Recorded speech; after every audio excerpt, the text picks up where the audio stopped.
right, good evening, everyone. Welcome to the Paranormal Within. My name is Chris Harmon, along with Angela.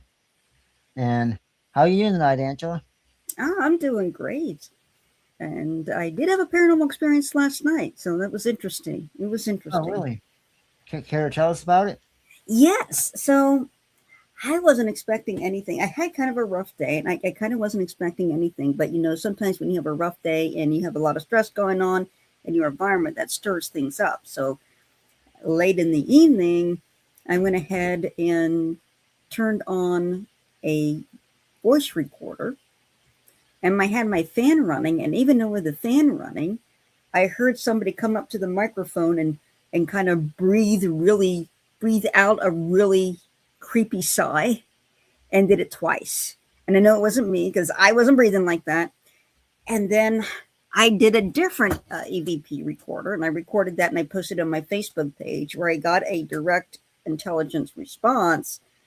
And I actually shut the door in a room, a small room, found a small room, just closed it, and turned on the EVP recorder. And what was coming through to me was a person, a young man, maybe a teenager that was in a hoodie, but with black, completely black eyes, black, black as black.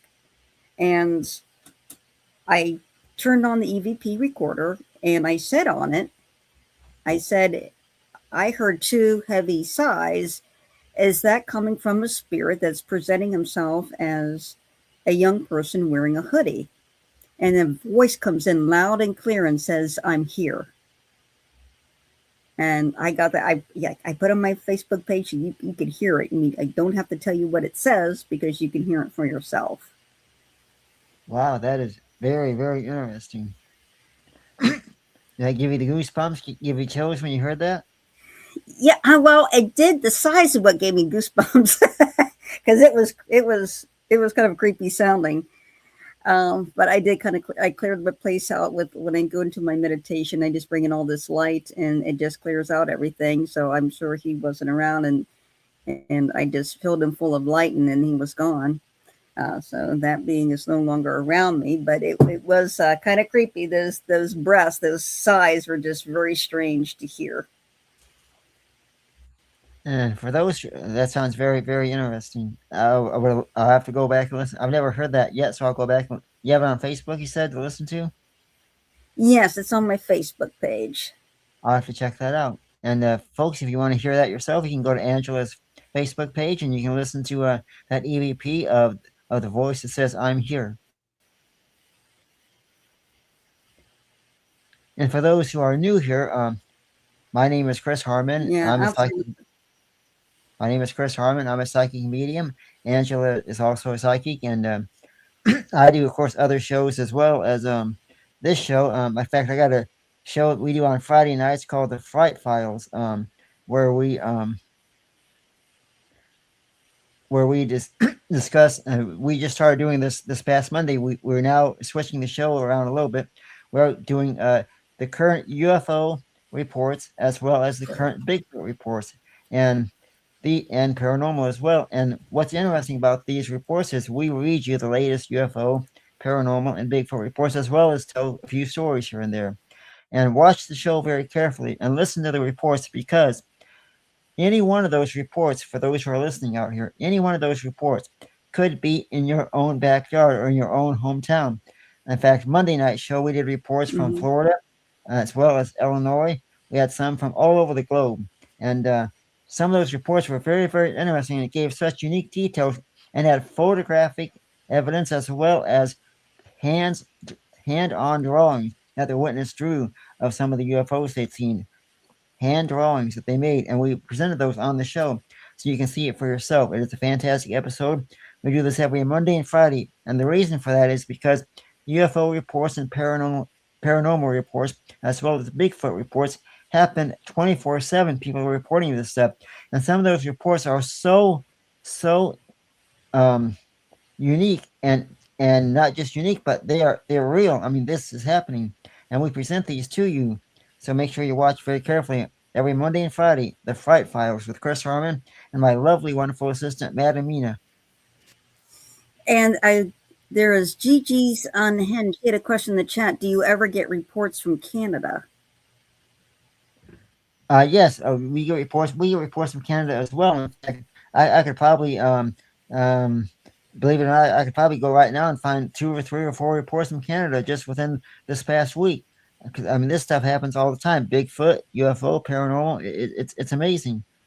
And so yeah, if anybody in the chat room comes to the Fright Files show, or even here, just tell me where you're from, and I bet you anything I could find reports in your area, and we'll take a list of everybody that wants to know what's going on in their neck of the woods. We'll let you know. There was an app that I got on my phone that showed a lot of reports here in Ohio where I live, and one of them is just literally a couple miles from me.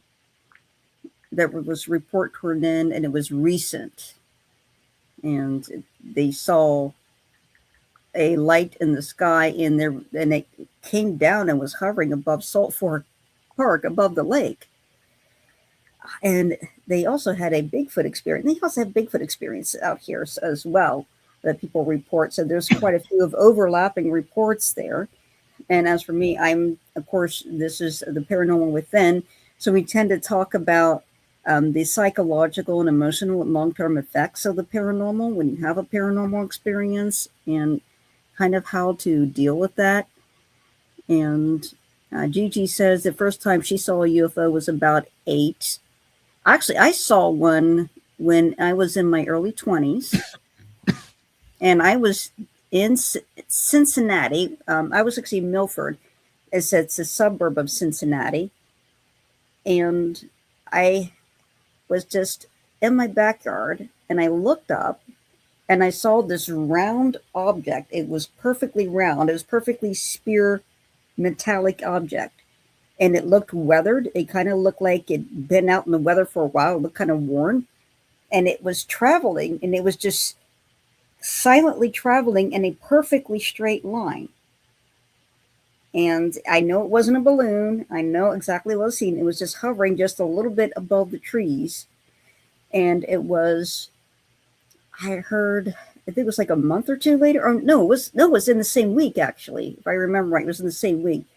The helicopter pilot that reports for the traffic news on the radio stations and the news stations down there in Cincinnati reported almost an identical object to my description, only it was at night, and this same spherical metallic object was glowing red, and it was harassing his helicopter a little bit. It would come close to his helicopter and speed away, come close, speed away, and it would kind of follow his helicopter as if it was kind of following along. And if I recall my history, there was something they called in World War II, they called Foo Fighters, which were those unexplained spherical lights that would follow the fighter pilots on their planes. And and it was on every side, both Allies and the Axis had these Foo Fighters following them around, these round spheres of light. And I saw something like that here too at Salt Fork, and it was something like 2 in the morning. It was deep snow, it was winter, and I opened the back door to let the dogs out at the time. And there was a very strong gas smell in the air, almost like a sulfur smell. And I saw this very large ball of light, and it looked golden, and it was not from a car headlight or anything. There were no cars, and you couldn't see through it. It was so bright, it was solid, and it wasn't bending as it was moving along. It was solid, and you could tell it was 3-dimensional. And it floated across the path in front of me and went straight up the hill. And I even tracked out there. There wasn't any footprints. This wasn't like hunters with a light or anything like that. It was a perfectly spherical ball that was kind of amber or gold color, traveling straight up the hill at a very slow pace. It was fascinating to me. It didn't frighten me. It was just something very fascinating. And I haven't seen it since. And I have no idea what that was. I don't know if that was some sort of electrical phenomenon or something technology wise. For myself, I just kind of get the impression that it was a natural phenomenon of some kind, and we just don't know about it very much. It's not well studied. Right. Who knows? I mean, I do believe it could have been definitely could have been a UFO in some cases the way they shape shift. But Gigi's in the chat room wants to know. So where do we report these things at? Where do people report these? Let me pull up that. Here we go. Yeah, Gigi, what we do is I'm a certified UFO field investigator for the Mutual UFO Network. So I investigate UFO sightings all across the globe. And what happens is people will see a UFO and they report it to MUFON. Now, there's other places to report it to, but MUFON is usually the number one place to go to because we really dive deep and give you the answers that you're looking for as to what happened. In most cases, these reports could be anything from light phenomenons, aircraft, it could be Chinese lanterns, hot air balloons, or even some cases birds, planes, watermarks, drones, even such a thing as planets and stars in the sky. People think are UFOs, and we investigate to find out what they really saw.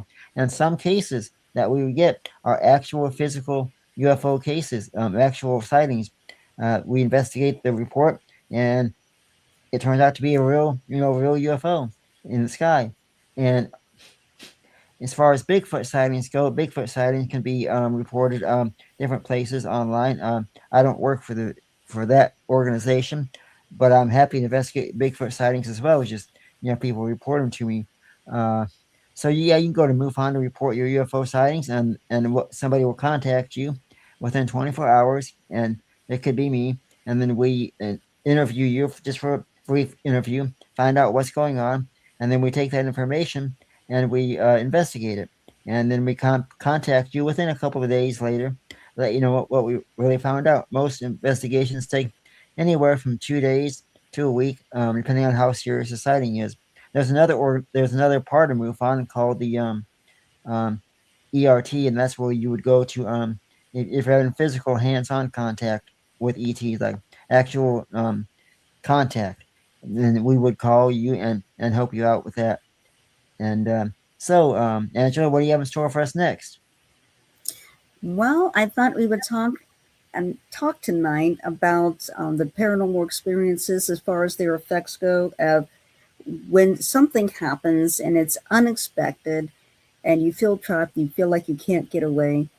When you're kind of stuck inside of a haunted house and you don't have you can't move. How might you might deal with that? Uh, Gigi wants to know, how do you spell that? So you can let her know how do you spell that. Yeah, But if you can let her know that, and then we'll touch on the haunted locations. yeah. You spell that. It's a Mutual UFO Network, MUFON.com, and you can go Mhm. there and look me up, or and you'll find me there as well as some other people who work in MUFON. It's a great organization, or the longest running UFO reporting organization on the planet since we've been around since almost the '60s. It's fantastic. Thank you very much, Gigi, and hope you enjoy it. And if you see anything, feel free to report it. We'll get back to you. Absolutely. And the whole concept of this show, when it started, was the idea of people would have a safe space to talk about their paranormal experiences and also to deal with the effects of that and how to heal from that if you feel like you've been traumatized by a paranormal experience. As a child, I know I grew up in a very haunted house, to say the least. I did have a lot of shadow people that were coming up from the floors and the walls, and they would growl and they would mess with me night and day. And it gets you a feeling like you can't do anything about it, especially when nobody believes you and these things are happening. So, how do you deal with that? And for me, at a young age, how I dealt with this, I learned to stand up for myself. So, I was very young. I actually turned off all the lights in the house and was running around the house looking for the shadow people, and I was calling out for them to come out and fight me, and I kept challenging them, and I didn't see them anymore after that. There are times they still mess with me. I still had a lot of paranormal experiences, But I started to lose the fear the more that I found my voice to stand up for myself. So the first thing that I would suggest for you is try standing up for yourself. Even if you can just say the words and that's all you can say, you can actually feel the power in those words and keep saying them, right? So you could say, "This is my house. Get out of my house," or "No, I don't want you here. Don't mess with me. Don't you dare keep messing with me. Don't do it. I'm not afraid of you." And it feels like when you say those words, it feels like you're taking your power back. I mean, the one of the things they like to use, these types of entities, think of them as school bullies, right? They bullies, all bullies everywhere. They operate off of your fear, and you stand up to them, then you've taken most of their power away. Right. Exactly. And don't let them overtake you. Make sure you stand your ground and let them know who's in charge. And if you feel like something is got more power than you, then you throw that power back on and let them know that you do not have control over me. You do not have control over me. Repeat that and say it out loud. Tell them that this is my body and you can't be in my space, or this is my area. You have to leave. I'll never Exactly. forget one of my best paranormal encounters. I we were investigating a place, and all of a sudden I had this humongous feeling over me that something was nearby, and the feeling got real strong. And next thing you know, I was being touched, and I was hearing whispers. And of course, in my mind, I made it very clear, and I even whispered out loud. I said, "You don't have control over me. You have to get back." Hmm. And within just a matter of maybe 10 seconds, I felt the relief come off of me.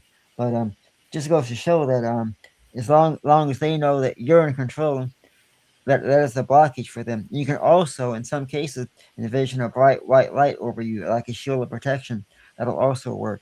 And because one thing to remember is positive, in some cases, cannot live in a negative, I should say, cannot live in a positive environment. So if you Right. feel like you've got negative around you, you put a positive light or a positive bright light over you like a shield or a halo, and that will keep the negative away.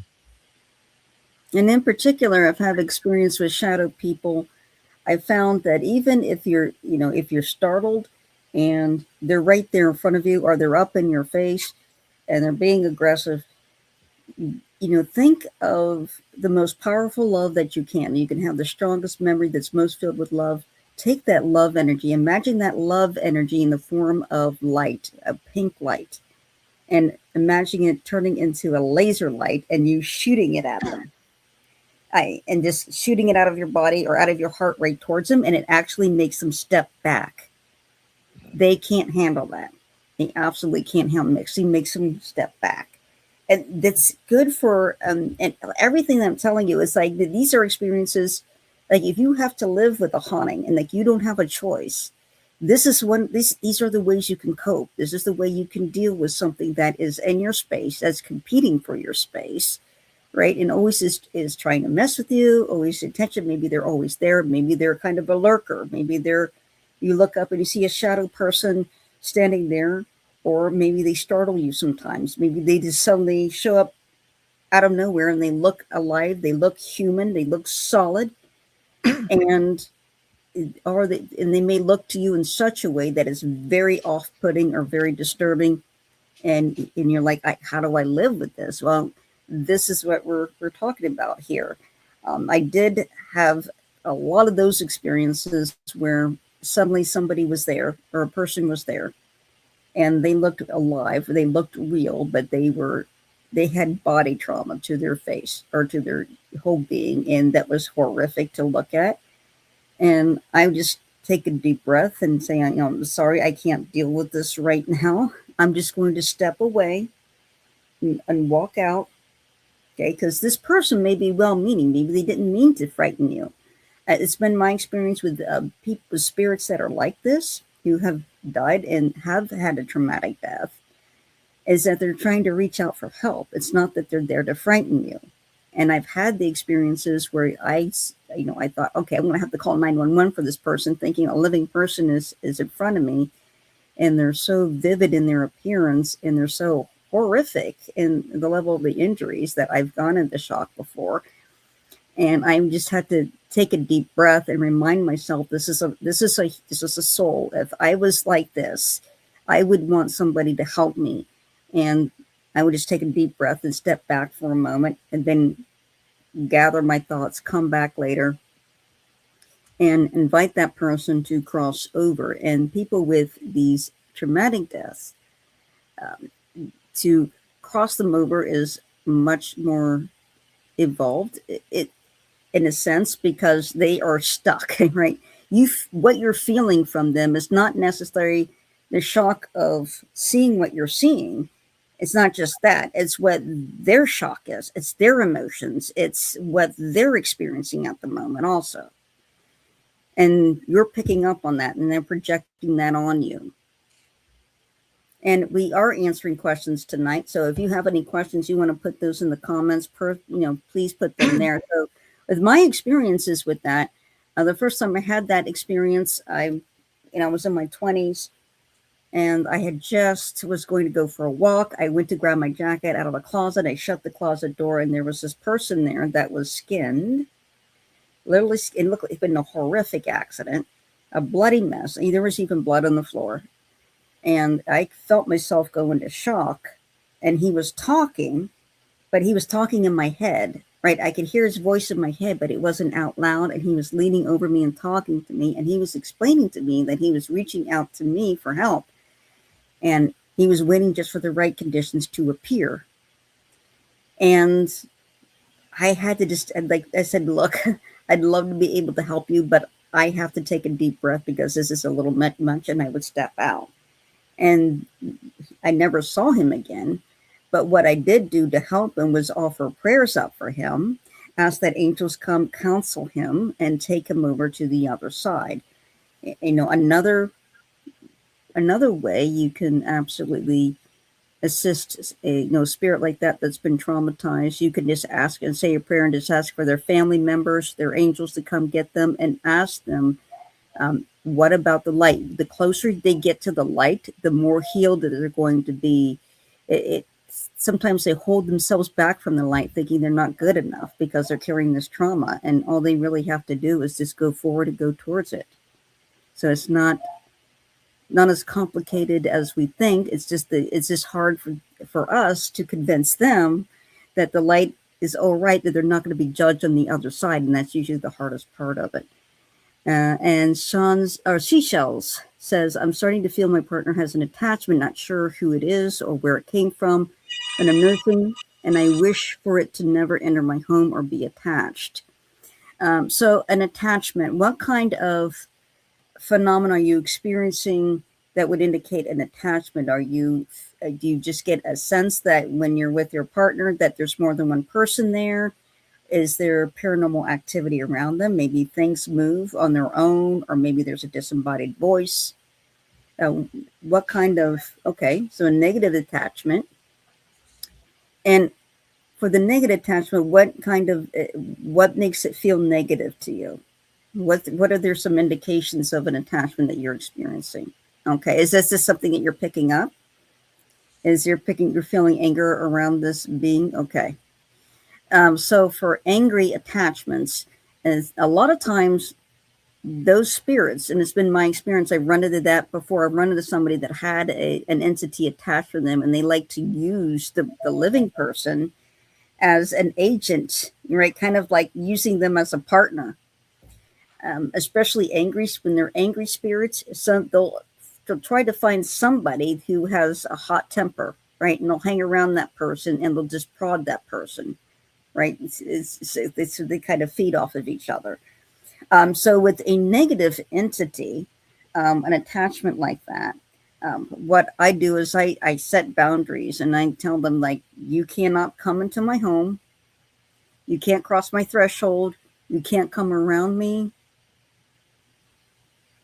And you cannot be with this person. So is your partner aware of or feels that there's an attachment there?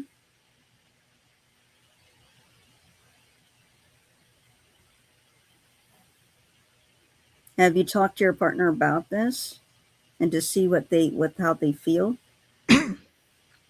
if there is And one. what, if you talk to him, he might say that he's not feeling himself lately, and he might notice some changes himself, and Right, and then you could help him because just by giving love to him and giving him love, it would help the spirit itself leave because of all the love and positivity that's going into the body.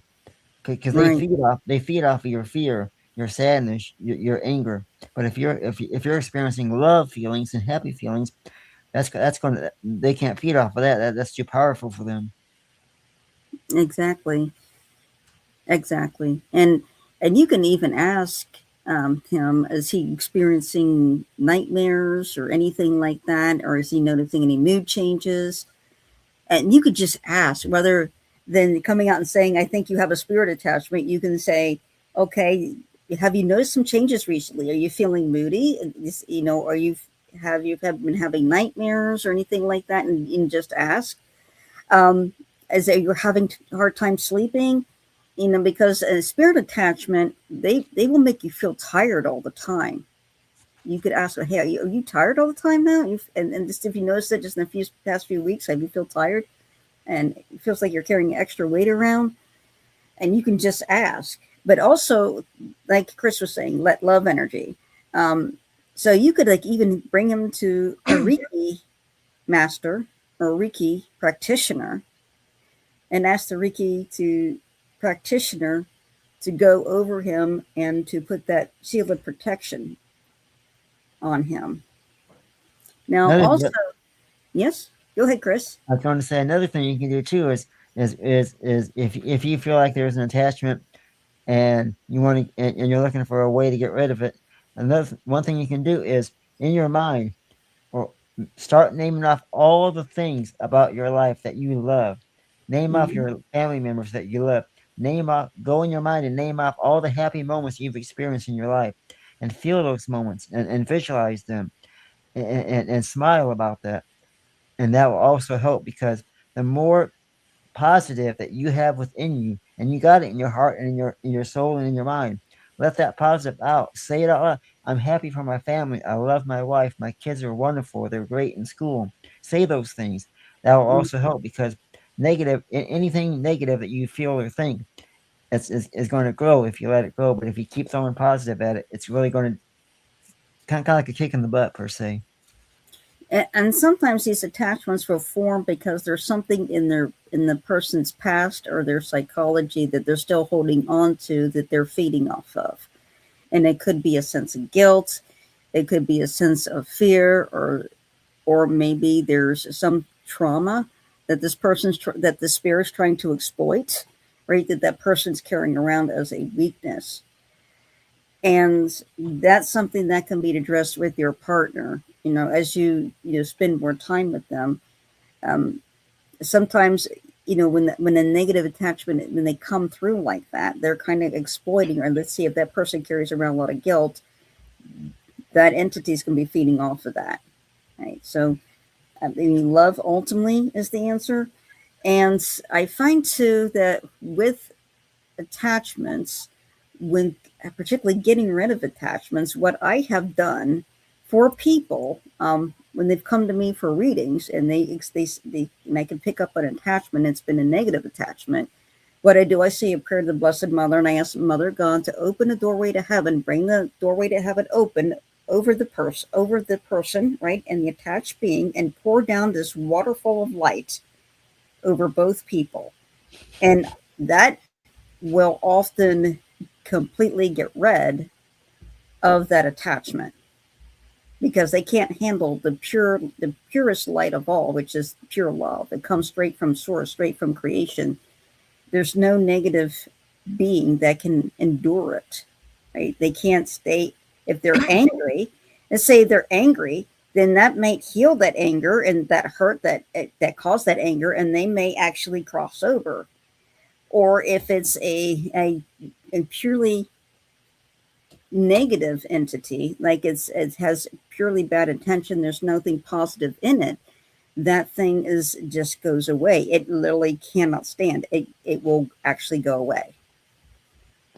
And also another thing too, is sing your sing a hymn, sing a Bible song, or sing a gospel, Mhm. or even just sing one of your favorite songs. It doesn't matter if it's something like, let's say, Surfing USA, or How Great Thou Art, or Friends in Low Places. Just sing a happy song, because negative, when you got that happy vibe going, that's also going to work in getting rid of it.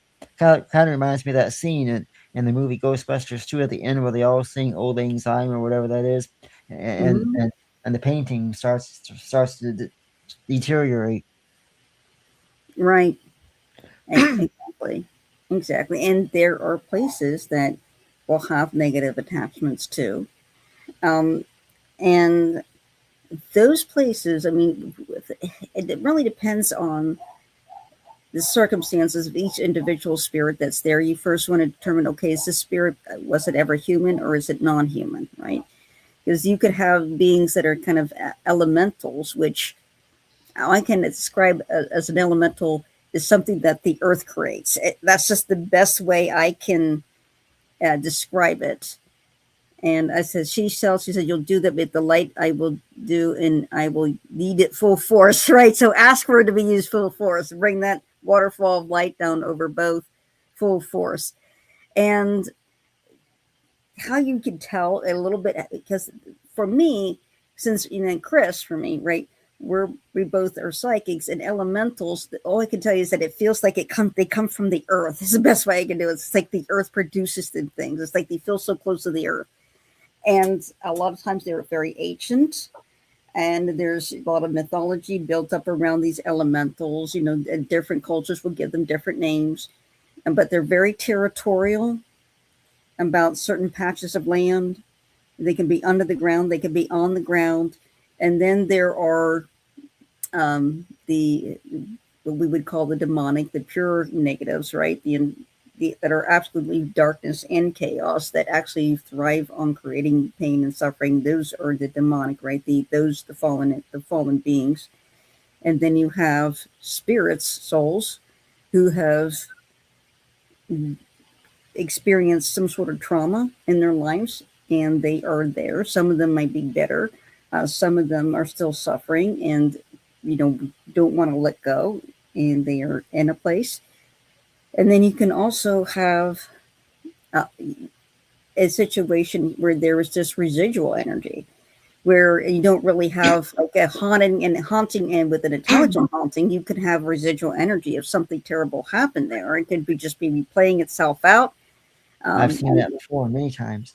right, exactly. It could be playing itself out. Like I've been to places where there's been epidemics that's come through, and you can feel sickness. And some houses would just people would go there and they would just get sick, and it's nothing wrong with the house. It's just the imprint of illness is still there, and people in the house would get the same symptoms of the people in the past who went through the diseases and the epidemic, like cholera or other forms, other diseases that were mass epidemics. And but when they leave the house, they're fine. You could have that, but for most of these phenomenon, I like to just say, open the gate of heaven. Say a prayer, please open the gate of heaven in my home. Have the angels come and cross these people over. Now, for some spirits that are kind of stubborn to move on, and maybe they've had a lot of difficulties in their lives, and they're just hanging on there, and they're just angry and bitter, or they're a bit of a grumpy person, you know, because this is their place and they feel like they have to hang on to it and they're not going to go anywhere. Well, first of all, you're not going to force anybody out, right? If it's a spirit, it's a human spirit, you're not going to force them out. But what you can do is offer them and let them know that on the other side, when they do cross over, there's a better version of this place that they knew, and exactly the way that they want it to be on that other side of that light. And there's no judgment over there. And you could talk them into crossing over, and ask them to go to that light and let them know, hey, you have family over there that's waiting for you. You do have the place that you always wanted over there. Why be here on a place that is still changing, that you don't want to change, when you can go to the other side of this beautiful light and have the and be in the most ideal place you would ever want and not want to leave that place. That is so much better for you.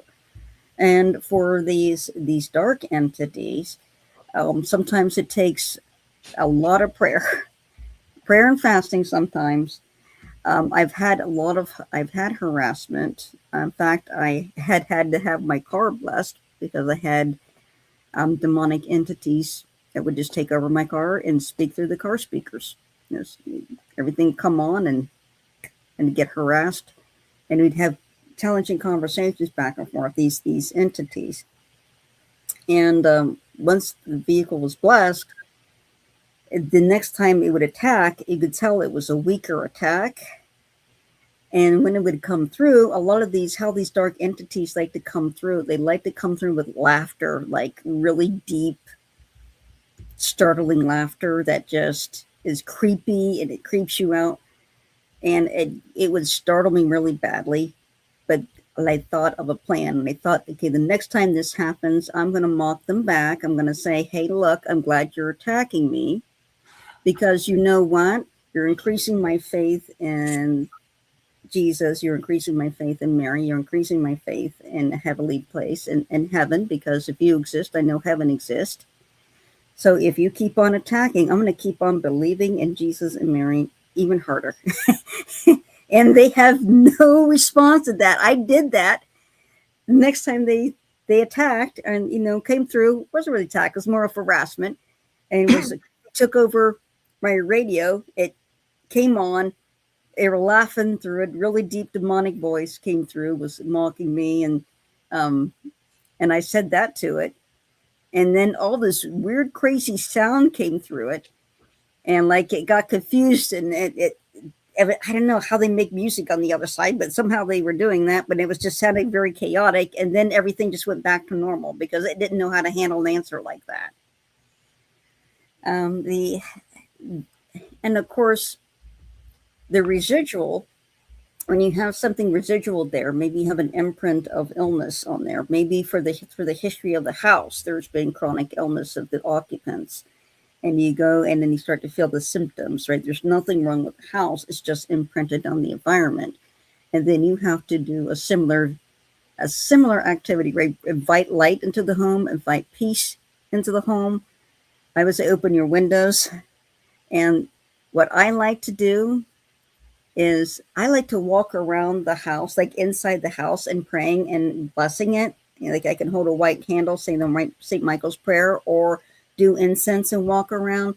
It it changes the environment when you have a positive energy and you invite positive energy in, and that will help clear up all that negativity that's been imprinted in that environment. The more love that you bring in, the more prayer that you bring in, the more light, the more angels that you invite in, the better it's going to feel. And I like asking the Blessed Mother of Jesus to come in and bring her love and her peace into her home. And people have told me when that's been done, and I did this for other people, where there was a campus housing that did have an active haunting, and brought that in. And these college kids were calling and saying, "You can't believe how peaceful it feels now, right?" It's not, college kids are usually not worried about love, peace, and spirit and spiritual things. They're more interested in, you know, drinking beer and then just try to get through their exam. So to have them call and recognize that there is now a presence of peace in that place is quite remarkable. All right, we got a question in the chat room for you. Hmm. The Mystic wants to know. I would like to ask if I will be a successful astrologer. Astrologer. Let's see. Well, let's just see what the runes have to say. The impression I'm getting from sources, like, well, as far as they're concerned, you've already are drawn to it. So as far as they're concerned, you're already successful because you're very interested in that path.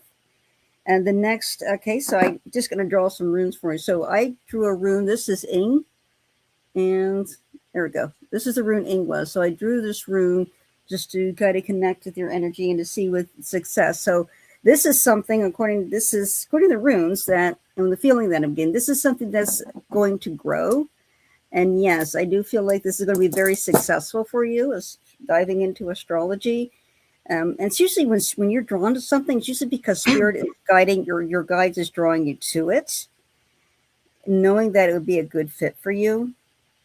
So absolutely, I get the sense that it will be something that will happen over a period of time. It's a lot of study that's being effort you have to put into that, a lot of building, right, a lot of learning. But certainly, I definitely get the impression that you would be very successful at it.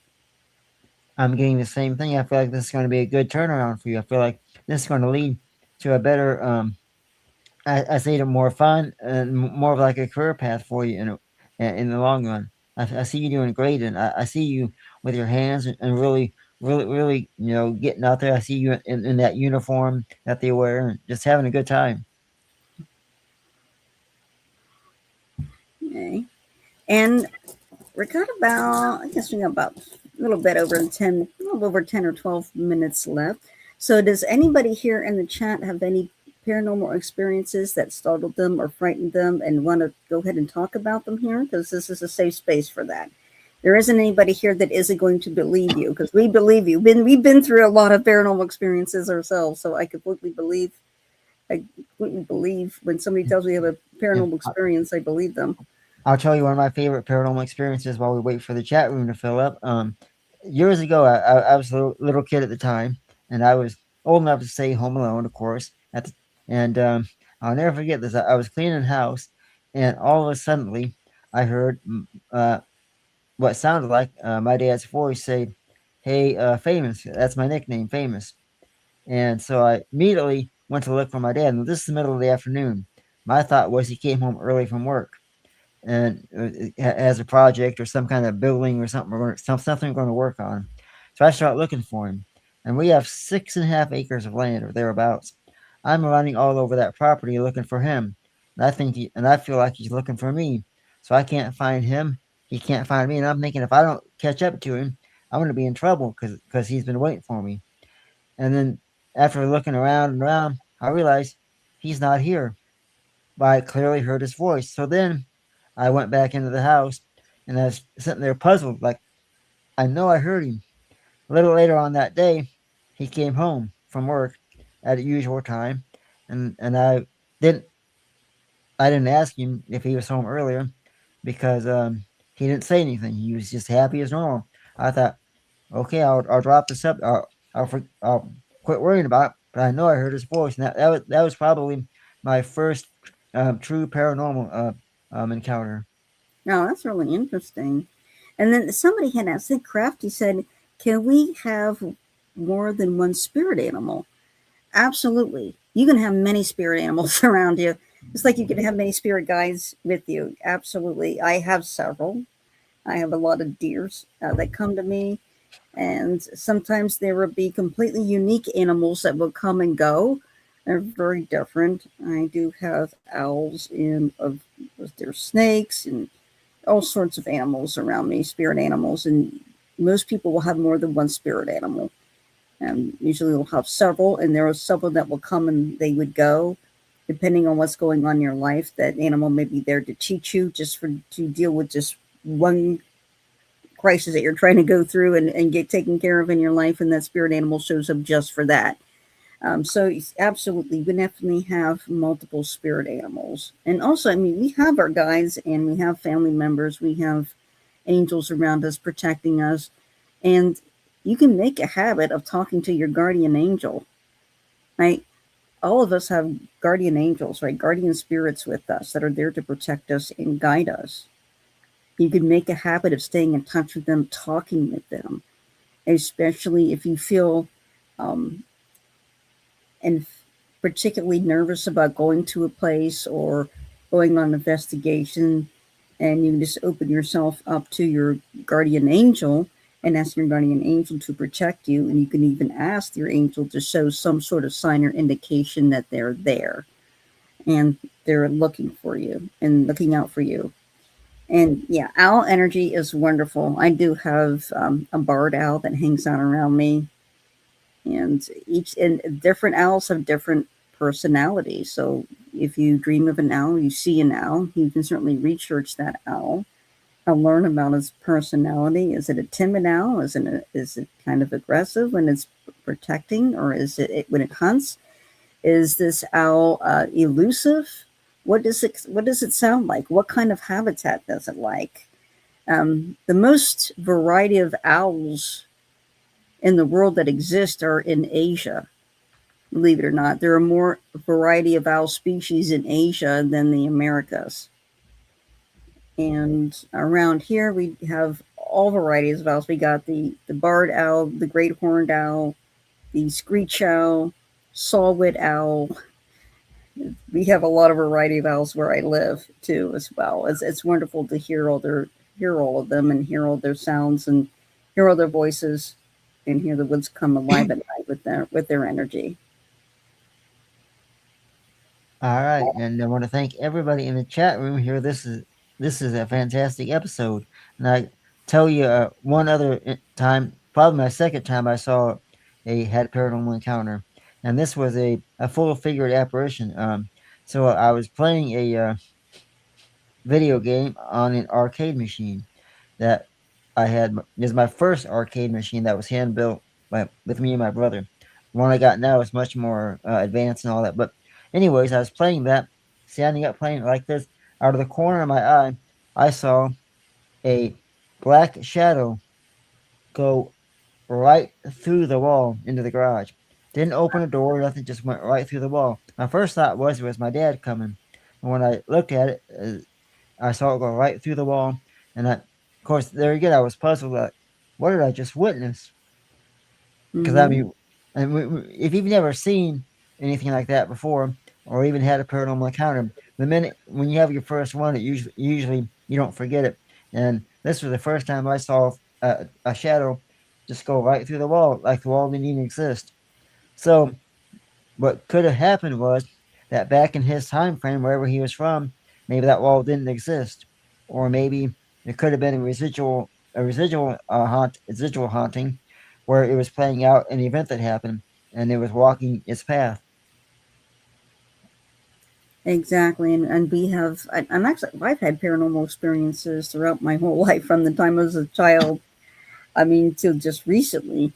But in the woods, I've seen shadow people in the woods, and I thought they were living people, until I realized you can't see their face, and you should be able to see their face, even though they're only 25 yards from you. So you usually at that distance, you can see a person's face and their clothing quite well. And for example, I was out in the woods out in Brush Creek State Park, and it was very cold out. And I saw somebody leaning against a tree in t-shirt and jeans, but they were just brown, completely brown from head to toe. And there was the face was gone. There was just no face. It was just flat. And he stood up, walked around the tree, but I didn't hear him walk to the tree, which I should have been able to. And I didn't hear him leave. He just showed up there in my vision as I was just scanning the woods. And I paced it off, and it was only like 20 yards. Like, I should have been able to see every detail of his face. And then he was just, just walked around the tree and was gone. And it was a cold day. It was in the 20s. And he's wearing t-shirt and jeans. It's like that didn't make sense. And that was at an old rock quarry in Ohio, where so I don't know if he was related to the rock quarry or whether he was just grew up in the area and that's just where he chose to hang out in his afterlife.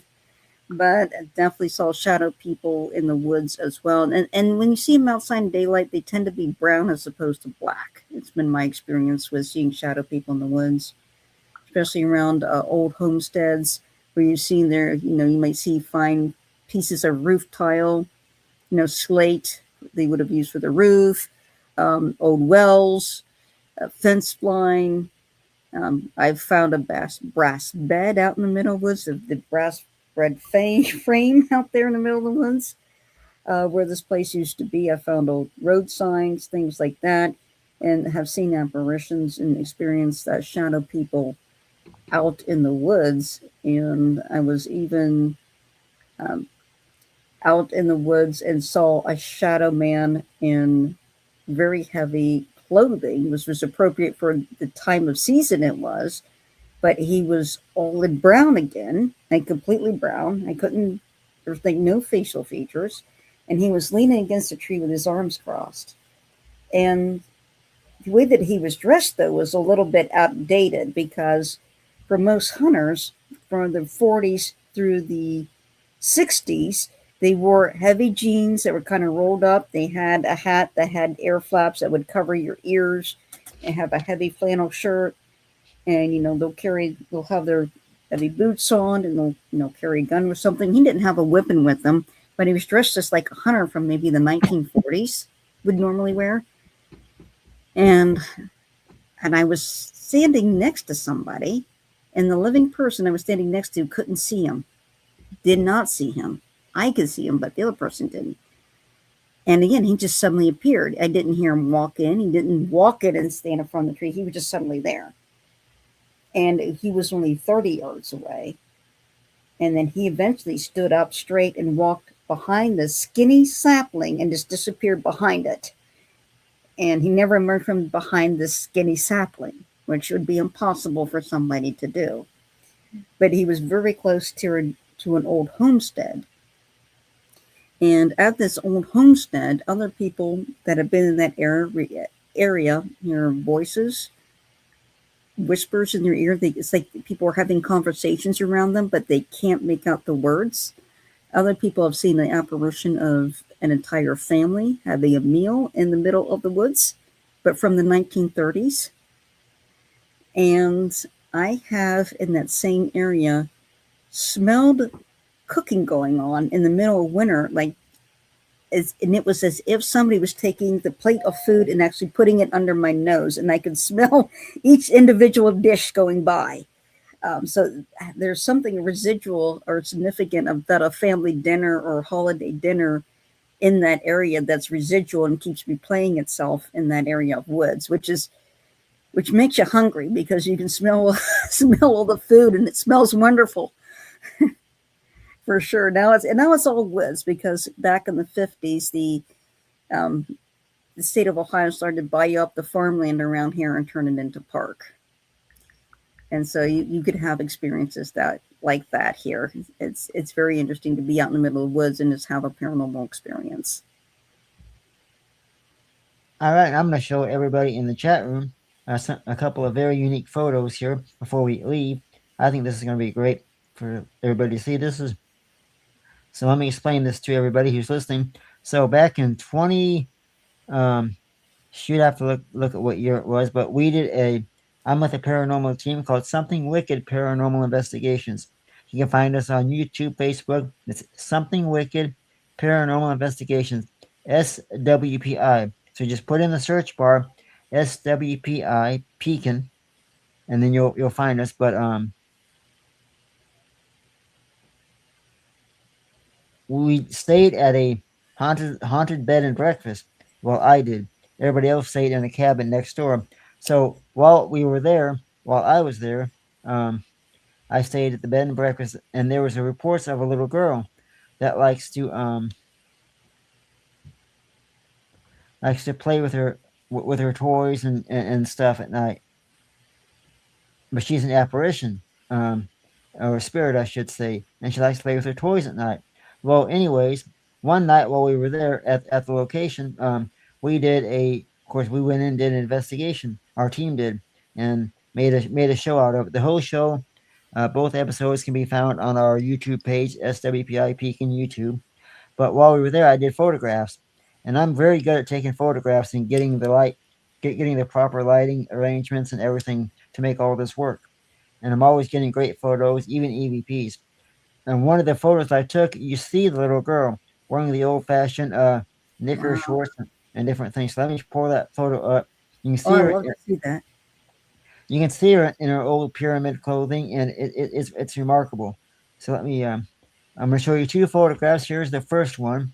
This one shows her sitting on the steps, and it should be loading here in a second. You can see her at the very top corner, sitting on the steps. Oh yeah, you can see. You definitely see somebody.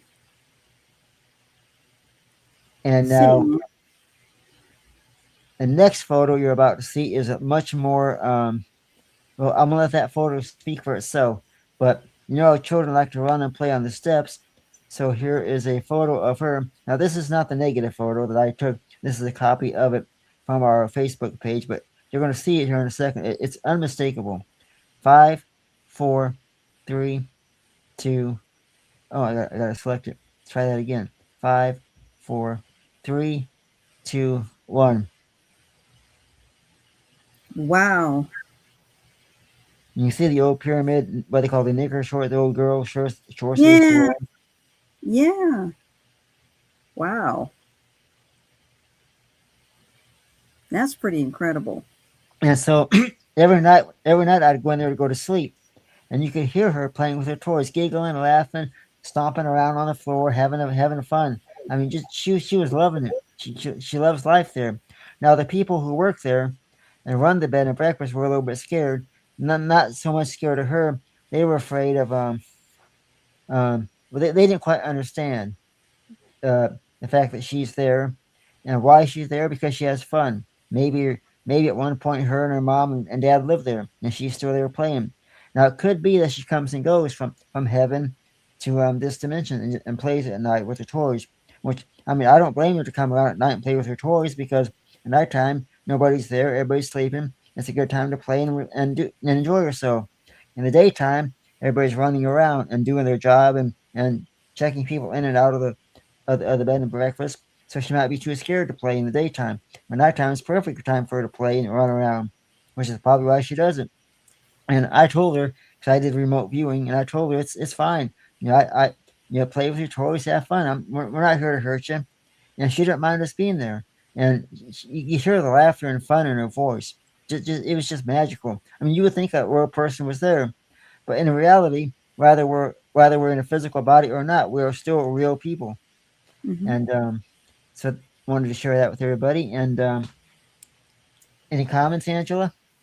Oh, that's a remarkable photograph. And sometimes it's been my experience too. A lot of times I've come across, when I come across child spirits, what I find is that a lot of times these are people that have passed away at old age, but they're coming back and visiting the place they knew as a child and coming back in the form as a child to experience life there again as a child.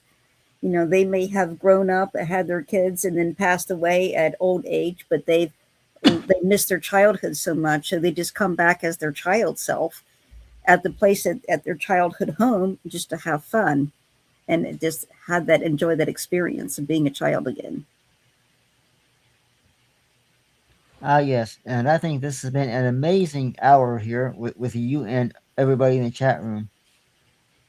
Absolutely, it's been wonderful. Thank you so much for joining us. We greatly appreciate that, and Yes, thank keep you so thank you. much. And really enjoyed everybody's time here. And hopefully, maybe I'll come back and do it again in a few weeks or maybe even next week. We'll see. I'm on vacation. I'm on vacation now for a while for those who are watching. I'm going to be doing some amazing UFO stuff as well. You're traveling for some UFO meetings and all that. It's going to be fantastic. Um, and as well as other stuff. And I don't want to give too many details away, but be sure to watch this Friday for another episode of the Fright Files. You're going to hear UFO reports, actual UFO reports that are recent. I mean, these are new reports, as well as Bigfoot reports and paranormal reports. And watch very carefully and listen very carefully because any one of these reports could be in your own backyard or your own neck of the woods where you're from. Mhm. You never know. And here's something to remember. All it takes is one report in your area to be true to turn people into a believer, even yourself. So, with that being said, I want to say thank you so much, Angela, and thank Thank you, you. Chris. That's me. Why am I thanking myself? give, give yourself credit for being here tonight. You Good made job, Chris. Thank you it. very much, Chris. Good job. Good job, Chris. I got three personalities. These two plus the one on Friday nights called Doctor Fight. And we'll see you tomorrow night, everybody. Have a great evening.